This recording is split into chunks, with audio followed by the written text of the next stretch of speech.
ವಿದ್ಯಾರ್ಥಿಗಳು ಹೇಳ್ತಾ ಇದ್ದೀರಾ ಸರ್ವರ್ ಪ್ರಾಬ್ಲಮ್ ಆಗಿದೆ, ರಿಜಿಸ್ಟ್ರೇಷನ್ಸ್ ಆಗ್ತಾ ಇಲ್ಲ ಅಂತ. ಹೌದು, ಸರ್ವರ್ ಪ್ರಾಬ್ಲಮ್ ಆಗಿದೆ, ವೆಯ್ಟ್ ಮಾಡಿ. ಎಲ್ಲ ಅಟ್ ಎ ಟೈಮ್ ಅಪ್ಲೈ ಮಾಡಕ್ಕೆ ಹೋದಾಗ ಸರ್ವರ್ ಪ್ರಾಬ್ಲಮ್ ಆಗುತ್ತೆ. ನಮ್ಮ KEA ಸರ್ವರ್ ಭಾಳ ಫಾಸ್ಟ್ ಅಂತೂ ಇಲ್ಲ.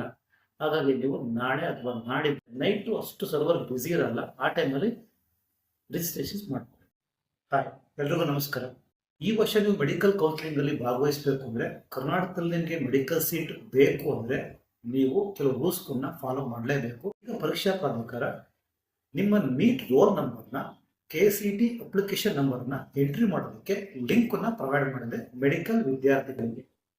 ಸಪೋಸ್ ಒಂದು ವೇಳೆ ಏನಾದರೂ ನೀವು ನಿಮ್ಮ ನೀಟ್ ರೋಲ್ ನಂಬರ್ನ ಎಂಟ್ರಿ ಮಾಡ್ದಲ್ಲೇ ಇದ್ರೆ, ಎಂಟ್ರಿ ಮಾಡಿ ರಿಜಿಸ್ಟ್ರೇಷನ್ಸ್ ಮಾಡ್ಕೊಂಡಲ್ಲೇ ಇದ್ರೆ, ನೀವು ಈ ವರ್ಷ ಮೆಡಿಕಲ್ ಕೌನ್ಸಿಲಿಂಗ್ ಅಲ್ಲಿ ಭಾಗವಹಿಸೋದಕ್ಕೆ ಆಗೋದಿಲ್ಲ ಫಾರ್ ಕರ್ನಾಟಕ ಸೀಟ್ಸ್.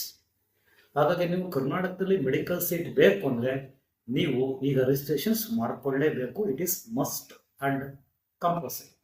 ರಿಜಿಸ್ಟ್ರೇಷನ್ ಮಾಡ್ಕೊಳ್ಳೋ ಪ್ರೋಸೆಸ್ ಏನಂದ್ರೆ, ಈಗ KU ವೆಬ್ಸೈಟ್ ಅಲ್ಲಿ ನೀವು ನೀಟ್ 2026 ಅಂತ ಒಂದು ಲಿಂಕ್ ಕಾಣುತ್ತೆ. ಆ ಲಿಂಕ್ ಅನ್ನ ಕ್ಲಿಕ್ ಮಾಡಿದ್ರೆ ನೆಕ್ಸ್ಟ್ ನಿಮಗೆ ಇಲ್ಲಿ ನಿಮ್ಮ KCET ಅಪ್ಲಿಕೇಶನ್ ನಂಬರ್ನ ಎಂಟ್ರಿ ಮಾಡಬೇಕು, ನಿಮ್ಮ ಪಾಸ್ವರ್ಡ್ನ ಎಂಟ್ರಿ ಮಾಡಬೇಕು, ಹಾಗೆ ಕ್ಯಾಪ್ಚಾ ಎಂಟ್ರಿ ಮಾಡಬೇಕು. ಎಂಟ್ರಿ ಮಾಡಿದ್ಮೇಲೆ ನೆಕ್ಸ್ಟ್ ಪೇಜಲ್ಲಿ ನಿಮ್ಮ ನೀಟ್ ರೋಲ್ ನಂಬರ್ನ ಎಂಟ್ರಿ ಮಾಡಬೇಕು. ನಿಮ್ಮ ನೀಟ್ ಸ್ಕೋರ್ ಕಾರ್ಡ್ನ ಅಪ್ಲೋಡ್ ಮಾಡಬೇಕು.